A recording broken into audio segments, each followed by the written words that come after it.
Hi. So, exhausted as always. This is the life of a 1L. And tomorrow is a midterm in contracts. And I had planned to study all weekend. And then, oh my God, Saturday I spent the entire day working on this paper for UAMS case. And oh my God, I look like I haven't slept. But I did. Sunday, I pretty much couldn't get out of bed. I couldn't lift my head off the pillow. I was just feeling really sick. So didn't do any studying on Sunday. And it's just, I don't know if I'm ready, but I'm going to tell you everything I know about contracts. I have a cheat sheet in front of me. That's why I keep looking this direction. So I'm only going to cheat sheet once. Contract defined in the restatement second of contracts, section 1, says a contract is a promise or a set of promises for the breach of which the law gives a remedy or the performance of which the law in some way recognizes a duty. So you'd think it would be pretty simple.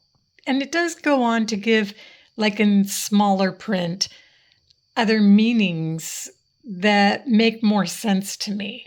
Like it is sometimes used as a synonym for agreement or bargain. So like if I was just doing this off the top of my head and hadn't opened up the restatement of contracts on my computer, I would have just said that a contract is an agreement or a bargain. But they say it could be a promise or a set of promises. Now I'm confused because I know for a fact that the professor is going to ask us what's required of a contract.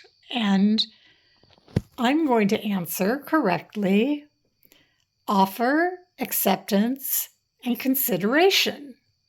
And consideration is a two-way street. It's a quid pro quo, meaning this for that. And so that implies that there's like a promise in either direction, though there are some little specific areas like I guess unjust enrichment. You only have a promise in one direction, or I don't even know if you don't even have a promise really.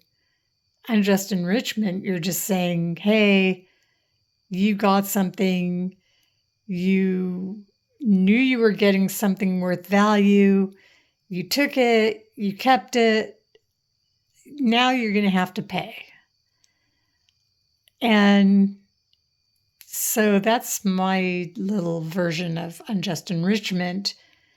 But there's also promissory estoppel, which I've actually had a case that I was basing on promissory estoppel.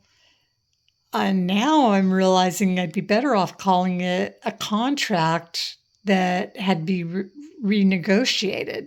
But so promissory estoppel is when someone makes a promise and you rely on that promise to your detriment.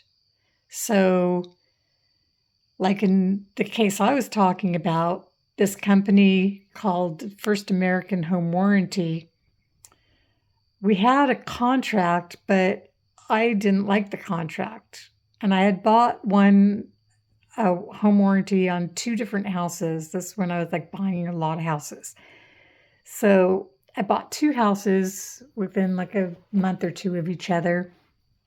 And I bought the First American Home Warranty, and nothing went wrong with the first house. I had it for like just over a month.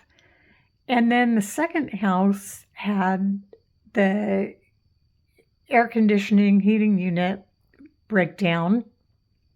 And so I contacted the home warranty company and said, hey, like I didn't get the contract until after we closed escrow, after I'd paid for the contract. It's an adhesion contract. And I think you guys ought to give me back my money from the first house because I don't want your contract. Because now that I've read it, I see that you have like all these clauses that are just insane. Like, oh, we are going to charge you to come out to fix something, even if we don't do any work when we get there, or, we just press on one button, you still have to pay that money. It's like $90. And then there's like everything that they won't cover. And they just put like all these limitations, and then they say, and you've got to go to arbitration if you're unhappy. And I'm okay with arbitration, but I don't know. It's especially for something like this, they're getting an arbitrator who used to work for a big firm doing defense, and they're just not very pro individual. So I don't know. The courts are crappy too in Arkansas. It's really like if you're in a pool full of shit up to your neck and somebody throws a bucket of barf at you, do you duck? I mean, that's like if you have a legal problem in Arkansas and you're not a big corporation and you're not friends with the governor, but just forget about it. So, anyways, I digress. Promissory estoppel. This company, First American, says, okay, we'll give you your money back on the first house. Cancel that contract. And I said, but the second house, that wouldn't really work because I already have the problem. So, like, if we cancel the contract, then I'm out of luck because I can't get someone else. Like, I can't buy a different contract and then, have them fix it because part of the contract is that it can't be pre-existing. So I said, well, how about if we do this? You fix this and we just don't use like the clauses, like the consequential damages. They denied any consequential damages. They denied, they said that you had to go to arbitration, and I don't know, they just, basically I was saying like, I just want you to fix this one thing. And so maybe it was promissory estoppel because I couldn't really negotiate the contract. I don't know. It's a hard one. So I'm probably going to suck on the test tomorrow because I've been thinking about this First American home warranty case for years, and it's still mind-boggling. And it went through years of litigation with a really terrible judge, Susan Weaver. And finally, she wanted us to go to arbitration because she said that it was a contract. But I don't think that she should have said that's a contract when it was an adhesion contract that I had never read. There was no meeting of the minds. So anyways, when you get into The sale of goods, tangible items, things that you can pick up and move.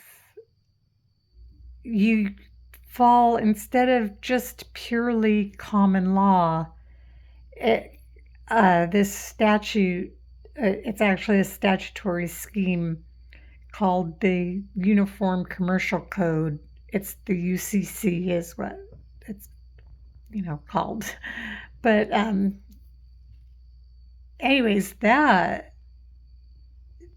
they kind of ease up on the meeting of the minds, because in common law, so when you're talking about services or a hybrid of services and products that leans more towards the services, then, or if you're talking about real estate, because you can't move real estate.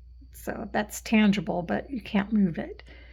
So anyways, if you're talking about those things that are not goods, you're using common law, you have what's called the mirror image theory or rule. I think it's the mirror image rule. And that's that to accept a contract, you have to accept all the terms. And if you come back and change a term, it's not an acceptance. It's actually a rejection and a new offer. So this is, but when you get into goods, you can, I'm sorry, I just got a little message there. So when you get into goods, then you know how like big companies have these forms, like First American has their form. And this might speak, well, see, they're not covered because they're a service company. But if it was goods, then they would, I'm just thinking, like, I wonder if it could be argued that they do sell goods because they're selling, like, oh, they would be selling us an FAU, but sometimes they're just fixing the FAU. So anyways, they have these forms, like buyers and sellers have their own form each, and you do a lot of transactions. You might know each other, like have a history together. You don't read the contract. Like, how many people actually read those contracts, especially now that it's all electronic and, on your phone, and they tell you, like, yeah, click off this box, and that means you've read the whole contract and you agree to everything. And you're like, yeah, okay. Little do you know that you just, like, said that you were going to come clean their house every week for the next 4 years on Saturdays. And plus give them the $150 for the dress you just bought. But, they sneak in like all this stuff. And so the UCC says,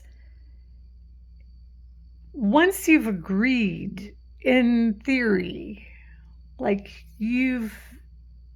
as long as you don't change anything material. So like they have certain things they say are material, like the price, the quantity. I think there's one other, but anyways, maybe the time that it gets done in could be like very material.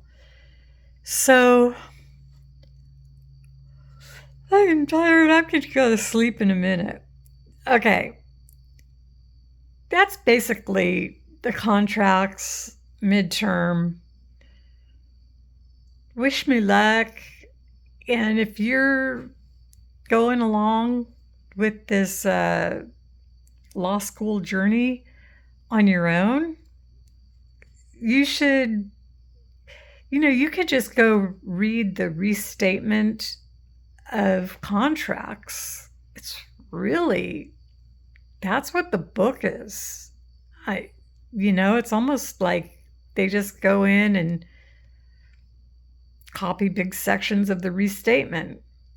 And they give a lot of illustrations. The books are interesting. I mean, they have some cases.